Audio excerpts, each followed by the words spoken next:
সময় হচ্ছে 4:16 আর বের হচ্ছে আজকে FZS নিয়ে। এরকমটা যদি কেউ চিন্তা করেন তাহলে ভুল চিন্তা করছেন। বের হবো আজকে আমার পালসার নিয়ে। এইটাও আমার না, আসলে এটাও মজা করছি। বের হবো হচ্ছে MT-15টা নিয়ে। চলেন MT-টারে বের করি, তারপরে বাকি কথা। এটা মানে ক্যামেরার সমস্যা কিনা নাকি মডের সমস্যা আমি কোনোভাবেই বুঝতেছি না। আমার অন্য ক্যামেরা দিয়ে চেক করতে হবে। আচ্ছা চলেন আগে আমরা বের হই। ভাই আল্লাহ হাফেজ। ওকে, যে ব্যাপারে কথা বলতেছিলাম, মিডিয়া মোডের এই সমস্যা তো আসলে হয়তো থাকবে হয়তো থাকবে না, এটার কোনো একটা সমাধান অবশ্যই হবে। আজকে হয়তো মিডিয়া মোড ঝামেলা করতেছে, কালকে হয়তো আরেকটা কিনতে হবে, অথবা হয়তো আরেকটা কনভার্টার কিনে ফেলবো বা কিছু একটা। বৃষ্টি হয়েছে নাকি? ও না, এখানে তো রাস্তা ভেঙে ফেলছে। আচ্ছা, এখানে আমি আসতে আসতে আমাদের এই বাসাতে একটা ঝামেলা আছে। ঝামেলাটা হচ্ছে এইখানে ওই যে ইন্টারনেটের লাইন নিছিলাম, অ্যান্ড ইন্টারনেটের লাইনে আপলোড স্পিডের অবস্থা খুবই খারাপ। আমি ফোনে নিয়ে লাস্টের একটা ভিডিও আপলোড দিছি, তারপরেও 1 ঘন্টার মতো লাগছে। ফোনে তো এমনিতেই সময় কম লাগে, তারপরেও 1 ঘন্টার মতো লাগছে। অ্যান্ড ফোনে সম্ভবত কোয়ালিটিও ফল করে, তা নাহলে এত কম সময় তো লাগার কথা না। আরেকটা ঝামেলা যেটা হয়েছে সেটা হইলো যে পিসি থেকে আপলোড দিতে গেলে মোটামুটি বিশাল খবর হয়ে যায়, বিশাল খবর। আচ্ছা, আমি এদিক দিয়ে আসলাম কেন? এদিক দিয়ে আমার ভাঙ্গা রোড দিয়ে অনেকক্ষণ চলতে হবে।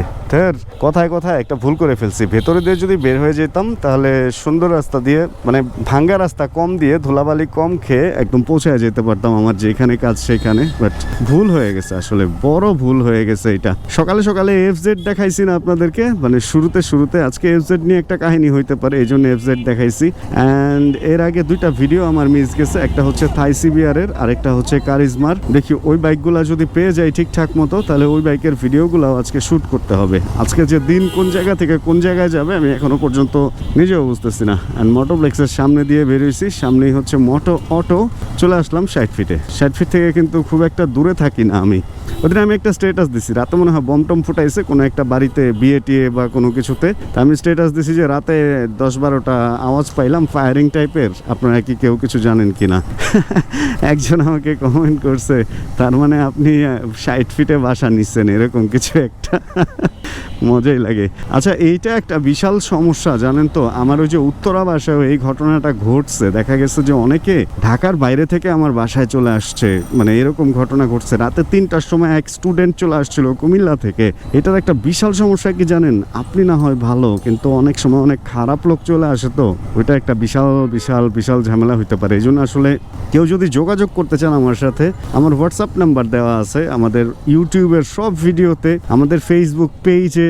হোয়াটসঅ্যাপে ফুল মেসেজটা দিয়েন, হাই হ্যালো না দিয়ে ফুল মেসেজটা দিয়েন, তাহলে হয়তো আপনার সাথে আমার কথা হবে বা এরকম কিছু একটা। যাক, আমরা চলে আসছি। অ্যান্ড শুভ ভাই মনে হয় আজকে দীর্ঘদিন পর তার CBRটা বের করছে, কিন্তু সমস্যা হচ্ছে এই CBRটা ইন্দো CBR, থাই CBR না। গতকাল আমি যেটা পাইছিলাম ওটা থাই CBR ছিল, আর আমার দরকার থাই CBR, ইন্দো না। টুকটাক কিছু ভিডিও রেকর্ড করছিলাম আর বলতেছি ওই কথা। আজকে হচ্ছে IDBর সামনে, চেষ্টা করবো আজকে একটু IDB ভবনেও যাওয়ার, কারণ আমার একটা কম্পিউটার স্পিকার কিনতে হবে যেটা সাউন্ড কোয়ালিটি মোটামুটি ভালো। অ্যান্ড পিলিয়ন হয়ে যাচ্ছি হচ্ছে একটু রাজাবাজারের ভেতরে দিয়ে ফার্নগেট। এটা ফার্নগেট না, মূলত হলো এটা কাউরান বাজারের অপোজিট সাইডের যে এরিয়াটা, তেজকুনি বাজার, তেস্তুরি বাজার বা কিছু একটা বলে ওই এলাকাকে, কি বলে নিজেও জানি না। যাক, যেটা বলে সেটা তো বলেই। এখন যেটা কথা সেটা হলো আমার সাউন্ড রেকর্ডিংয়ের যে ঝামেলাটা চলতেছিল ওইটা এখনো পর্যন্ত ঠিকঠাক হয় নাই। এটা আবু সাইদ, এটা মুগ্ধ। পানি, আচ্ছা পানি লাগবে, পানি লেখা আছে, অনেক সুন্দর করে সাজাইছে স্টুডেন্টরা। যাক, যেটা বলতেছিলাম, প্রথমের ভিডিওগুলো রেকর্ডে একটু ঝামেলা হয়েছে, এই সাউন্ড আসতেছে না, ওই আসতেছে না। আর এখন গিয়ে যখন সাউন্ড আসতেছে তখন আবার আমি পিলিয়ন।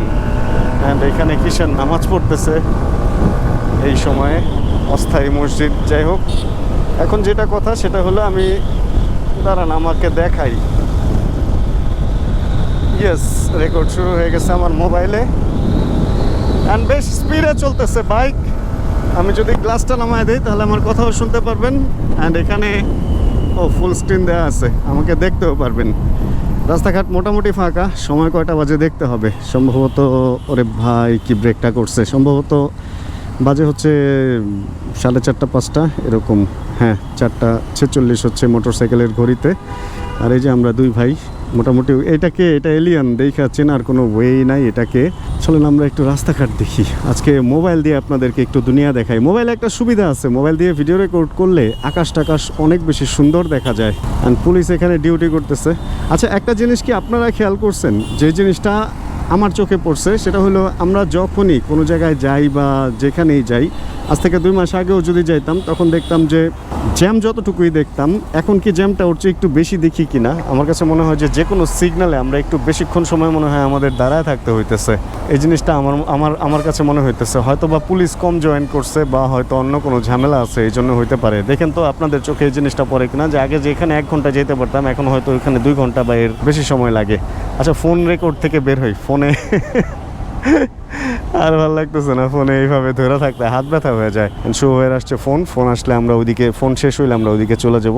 মোবাইল থেকে রাস্তাটা শেষবারের মতো দেখে নেন, উপরে মেট্রো রেল। অ্যান্ড আচ্ছা, নতুন একটা ঘোষণা দেখলাম, মেট্রো রেল নাকি এখন শুক্রবারও খোলা থাকবে। এটা কি আপনারা জানেন কিনা জানেন তো? আসলে যদি শুক্রবার খোলা থাকে এটা আসলে খুব জরুরি, কারণ হয় কি শুক্রবার অনেকে ঘুরতে টুরতে বের হয়, মানে ছুটির দিনে। তো ওই দিন মেট্রো রেলটা থাকলে একটু ইজিলি মুভ করা যায়। যেমন উত্তরার মানুষ এদিকে যত দূর পর্যন্ত ট্রেন যায় অত দূর পর্যন্ত একটু শান্তিতে মুভ করতে পারে, এটা হওয়া উচিত। আমি এর আগেও বলছিলাম যখন মেট্রো রেল ছাড়ছিল যে মেট্রো রেলের টাইমটা, আচ্ছা এখান থেকে আমরা বের হই, মোবাইল থেকে বের হয়ে যাই। মেট্রো রেলের টাইমিংটা আমার কাছে মনে হয় যে একদম সকালে যখনই চালু করুক, 7টা হোক বা 8টা হোক, ওখান থেকে শুরু করে, এবং এটা রাত 11টা পর্যন্ত হওয়া উচিত। 11টার সময় যদি মেট্রোর লাস্ট ট্রিপ থাকে তাহলে, কারণ 11টা এখন ঢাকা শহরের জন্য 11টা এখন ওরকম কোনো বড় রাত না যে একদম গুড়গুড়া হয়ে যায় বা একদম মানুষজন থাকে না, তা না। মানুষ মোটামুটি 11টার দিকেই বাসায় যায়, অফিস টফিস শেষ করে অনেকে আড্ডা দেয়, অনেকে খেলাধুলাও করে। কালকে আমি একটা গ্রুপ দেখছি, ওনারা অফিস শেষ করে সবাই একসাথে হয়ে শর্ট একটা মাঠের মধ্যে ক্রিকেট খেলে। টিকিট খেলে 11টা সাড়ে 11টার সময় বাসায় যায়, দেন ফুড টুড নিয়ে ঘুমায়, দেন আবার সকালে অফিস করে। তো আসলে মেট্রোটা থাকলে দেখা গেছে যে 11টা পর্যন্ত যদি থাকে মানুষ ইজিলি মুভ করতে পারবে। এখন কয়টা পর্যন্ত আছে যদিও আমি জানি না, বাট শুনছিলাম লাস্ট মনে হয় এক সময় তো 8টা পর্যন্ত ছিল, এরপরে মনে হয় বাড়াইছে কিছু একটা। আরেকটা মজার ব্যাপার হচ্ছে, আমার লাইফে আমি এখনো পর্যন্ত বাংলাদেশে মেট্রোতে উঠি নাই। যাক, দেখতে দেখতে আমরা বিজয় সরণির এই পাশের চন্দ্রিমা উদ্যানের যে কোনাটা, এখানে চলে আসছি। অ্যান্ড চলেন আমরা কাজটার সাথে আগায় যাই। আজকে শুভ হয়ে একটা নতুন রাস্তা চেনাবে আমাকে, এই জন্যই উনি আসলে আমাকে নিয়ে বের হয়েছে। রাজাবাজার দিয়ে কোন দিক দিয়ে নাকি কারণ বাজার খুব ইজিলি চলে যাওয়া যায় জ্যাম ছাড়া। সিটি হোন্ডা, এটা কারণ বাজারে যে এই পাশে, অ্যান্ড এই পাশে হচ্ছে সিটি হোন্ডা। একটু হোন্ডার শোরুমে আসছিলাম, হুট করে একটু বাইক দেখলাম, কারণ এর পাশেই হচ্ছে আমাদের কাজ ছিল। কাজটা সেরে একটু হোন্ডার বাইক দেখলাম, বাট শর্ট টাইমের মধ্যে ভিডিও করি নাই, আপনাদেরকে এর মধ্যে দেখি। আমি একটা নতুন সেগমেন্ট চালু করতেছি, ওই সেগমেন্টের মধ্যে হচ্ছে কোন শোরুমে কি বাইক কত দামে বিক্রি হইতেছে এই ধরনের একটা ব্যাপার স্যাপার রাখবো।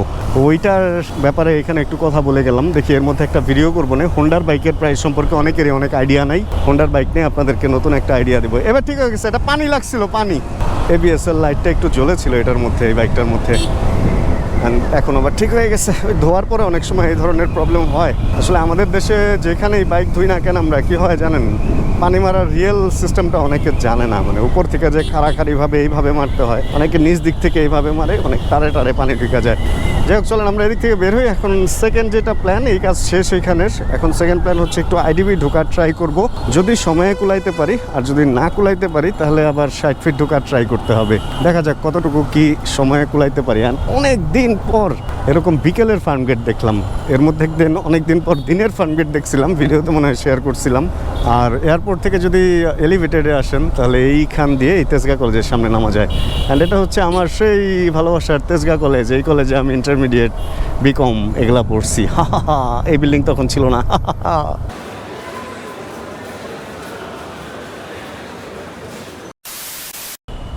এই জিনিসগুলো দেখলে আগে বাস থেকে ভয় লাগতো, যখন এদিক থেকে এদিকে বাসে যেতাম, এই দুইটার দেখলে মনে হতো যে কেউ দৌড়ায় বের হইতেছে, মানে ভূত বা রোবোকপ টাইপের কিছু। তখন টিভিতে রোবোকপ মেবি দেখাইতো। 6:34 বাজে ঢুকছিলাম আইডিবি ভবনে, স্পিকার দেখলাম, একটা স্পিকার ভালোও লাগছে, দামটা 15,000 প্লাস মাইনাস বলতেছে, হয়তো 200-100 টাকা এদিক সেদিক করতে পারবে, খুব একটা এবার উঠি নাই, খুব একটা এদিক সেদিক না। অ্যান্ড এবার হচ্ছে আমরা ফেরত যাইতেছি। বারে ওই সাউন্ড চেক করে দেখে আমি একটা সাউন্ডের মানে আমার ক্যামেরাটা একটু নিচু, তো দেখা যায় না যে সাউন্ড রেকর্ড হচ্ছে কিনা। এটার জন্য আমি ক্যামেরাতে দেখে সাউন্ড রেকর্ড করছি, মানে মোবাইলের ক্যামেরা দিয়ে সাউন্ড হচ্ছে কিনা রেকর্ড, এটা দেখছি। এই হলো আমার অবস্থা চলতেছে। যাক, চলেন তাহলে এবার আমরা আমাদের এরিয়াতে যাই, যেহেতু রাতও হয়ে গেছে, বাইরে আর কিছু দেখানোর নাই। ওরে ভাই, ব্যাপারটা দেখতেই তো ভালো লাগতেছে। এখানে চিকেন লেগ, চিকেন থাই, চিকেন লেগ, চিকেন থাই সলিড, উইং, অনেক কিছু এখানে আছে। এটার জন্য কি সবুজ কাবাব নাকি যেন বলে। সব কিছু শেষ টেস করে আমরা আসছি হচ্ছে আগারগা রোডে। অ্যান্ড আগারগা রোডে আইসা একটা কথা আপনাদেরকে বলবো, আজকের সারাদিন দেখলে মনে হবে যে কোনো কিছুই করি নাই, কিন্তু আজকে আমরা অনেক কিছু কাজ আগায় ফেলছি। দুইটা জায়গায় গেছি। এক হলো স্পিকারের কাজও অনেকটা আগায় গেল, অ্যান্ড সেকেন্ড হচ্ছে যে মিটিংটায় গেছি, ওইটার আউটপুট খুব তাড়াতাড়ি দেখতে পাবেন। এখন একটু আগারগা আসছি অনেক দিন পর, অনেক দিন চিল করতে আগারগা আসা হয় না। এখন একটু চিকেন খাবো অ্যান্ড দেন তারপরে মোটরসাইকেলে আবার দেখা হবে যদি সাউন্ড রেকর্ড হয়।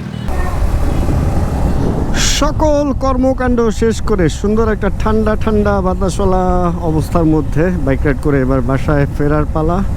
আজকে মোটামুটি সবগুলা কাজ, মানে যেই কাজগুলাই করলাম ফুলফিল না হইলেও কাজ অনেকটাই আগায় গেছে, প্রসেসগুলো একদম ঠিকঠাক হয়ে গেছে, মনটা ভালোই লাগতেছে। অ্যান্ড চলেন তাহলে বাসায় ফিরে যাই। আচ্ছা, চিকেনটা মজারই ছিল, বাট ওই যে ঘরোয়া একটা ফিল ছিল, মানে একটু পোড়া পোড়া, একটু কয়লা কয়লা ব্যাপার চলে আসছিল, প্রফেশনাল ফিলটা ছিল না, এই জন্য ভালোই লাগছে। অ্যান্ড চলেন এবার বাসায় ফেরার পালা। তাহলে আজকের এই ভিডিওতে কোনো কিছু যদি ভালো লাগে প্লিজ একটা লাইক দিয়ে দিন। চ্যানেলে যদি নতুন হন প্লিজ সাবস্ক্রাইব করে হয়ে যান আমাদের ফ্যামিলি মেম্বার। জানাবেন কে কোন জায়গায় বসে ভিডিও দেখছেন। তাহলে দেখা হচ্ছে এরকম ভিডিও নিয়ে সামনে আবার। আর যতক্ষণ পরবর্তী ভিডিও নিয়ে আমি আসতেছি ততক্ষণ ইনশাআল্লাহ আমরা থাকবো ভালো, আমরা থাকবো সুস্থ এবং করতে থাকবো চিল ইনশাআল্লাহ।